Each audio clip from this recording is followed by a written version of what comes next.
UK inflation fell to 3.2% in March, down from 3.4% back in February. The Chancellor said the plan is working, inflation is falling faster than expected, helping people's money go further. Chief Secretary to the Treasury, Laura Trott, joins us now. Very good morning to you. It was anticipated that inflation would fall, and Jeremy Hunt previously had said that the feel-good factor of interest rate cuts would be stronger come the autumn. Says that there's all to play for in the upcoming general election. Despite your dire poll ratings, it's going to be a choice about the future, not a referendum on how you feel right now. But it was seen by many people as an indication that you are going to perhaps hold a general election in the autumn. Inflation's coming down, interest rates may follow. Is that when the national vote will be held? Good morning, Susanna. I think the question about the general election is one for the Prime Minister and not for me. What is really important today is this is great news for people at home. We saw inflation coming down. Crucially, we saw food prices coming down. And this hasn't happened by accident. This has been a result of the government working very hard with the bank, with the Monetary Policy Committee, to make sure we've got these inflation rates coming down steadily now. Real wages are now rising, and people can have a little bit more money at the end of the month, and that's really good news. Just to be clear, because I think you misspoke just then. When you said prices were coming down, did you mean prices are going up? Sorry, the rate of which prices are rising are coming down. So inflation is coming down. Food prices are still going up. Yeah, I think our viewers find it... Can you just explain this to our... 4% and not 5%. So just explain this to our viewers. You say inflation's coming down, and people say to us, I know, but the prices of goods are going up. So just explain to our viewers how those two things can be true. So real wages are rising and have been rising now for the last 8 months. And that's really important because it means more money in your paycheck at the end of the month. And that is looking at wage rises and then taking away the impact of inflation. So that is really important. The prices are going up. Prices are going up. I mean, the inflation, as you'll know, the target rate of inflation for the country that the Bank of England sets is 2%. So that is the target. That is what the Bank of England and the government are working towards. Right, so inflation's coming down, but prices are going up. Can I just ask you a question about interest rates? Last week, Joe Biden, the American president, said that, in his view, interest rates in America should come down in the second half of this year. And that was when inflation was rising in America. Inflation's now fallen. So would you say the Bank of England should now be cutting interest rates in the second half of this year?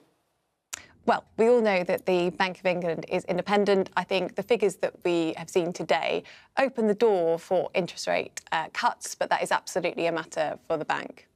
So that's actually not within the government's control, is it? No, it's not. No, not at all. No.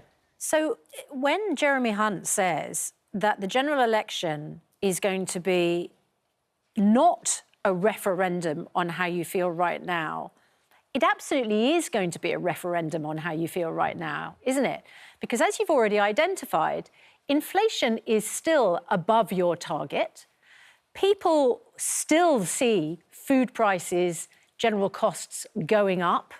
Inflation coming down does not mean that prices are coming down. And you have no control over people's mortgage rates. So when you hold the general election, do you think people are going to feel better off or worse off?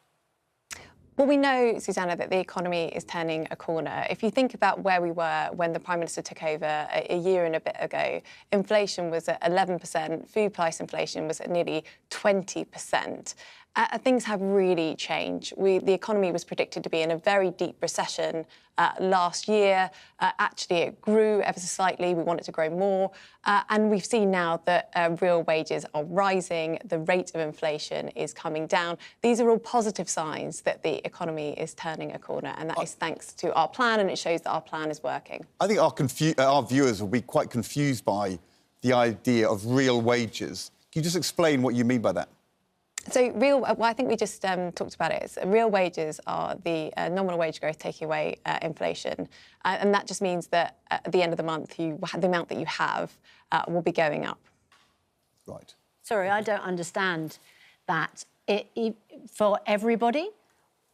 Well, so real wages on aggregate. So this is a kind of a wider picture about the wage rate rises versus inflation. I don't understand what that means. I don't understand what aggregate means. Also, when you look at the whole, wage growth as a whole is what aggregate means. It's like aggregate demand, like a demand as a whole. No, sorry. I must be very stupid. No, not at all. Sorry, I might not be explaining this properly. Maybe that's the case. So you want me to explain what aggregate means? So aggregate is... I want you to explain, for people who don't feel any richer because they haven't had a pay rise, why they apparently have got more money in their pay packets. So I'm just saying that real wages, which are, as I've explained the definition of real wages, have been rising for the last 8 months. Now, obviously, people's individual circumstances can be very, very different. We know, though, that if you're on the national living wage, for example, you will have had over a 9% rise this year. That will be really vital. We know that people who are on national living wage, the amount of money they're taking home has gone up by 35% since 2010. So obviously people's individual circumstances will be different, but it's positive that we're seeing that going up overall. And if you take the period, because you referred to the Prime Minister coming into office, since Rishi Sunak became the Prime Minister, have real wages gone up or down? So real wages are, in the last 8 months, have been going up. But since he became Prime Minister? So, obviously, in the 4 months before that, that wouldn't be the case. So, but overall?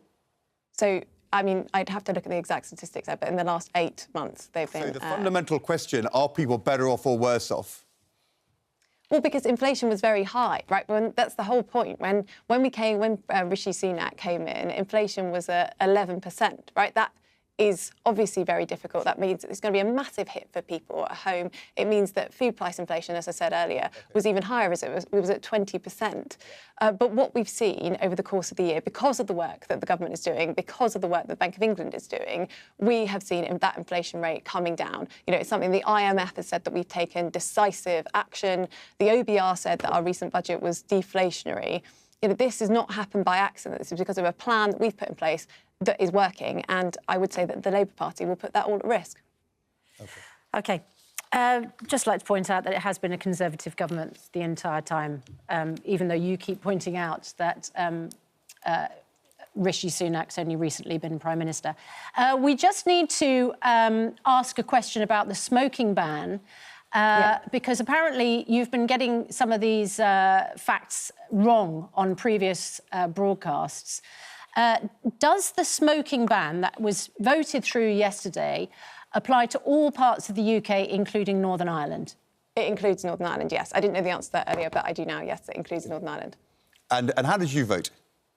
I voted for the smoking ban. I think this is a very important step forward in terms of public health. I think that it will help address the thousands of people that die every year due to smoking-related causes. We know smoking is the leading thing behind ill health, disability and death in this country. So I think it's incredibly important. And I think most people at home would agree that we don't want our children to ever be able to smoke. Don't you find it odd that your cabinet colleagues, Claire Coutinho, abstained and Kemi Badenoch voted against? I mean, if it's so clear, a bit odd, isn't it? No, I mean, you'll remember that Labour had a free vote on the smoking ban indoors, Ed, and you will also, I'm sure, remember that John Prescott, the then Deputy Prime Minister, voted against it, and I heard their government was OK after that. All right. Laura Trott, thank you very much indeed. Thank you. I expect sometimes it feels like you're taking an A-level when you do the morning broadcast round. Well, I think this thing about inflation is coming down is so hard.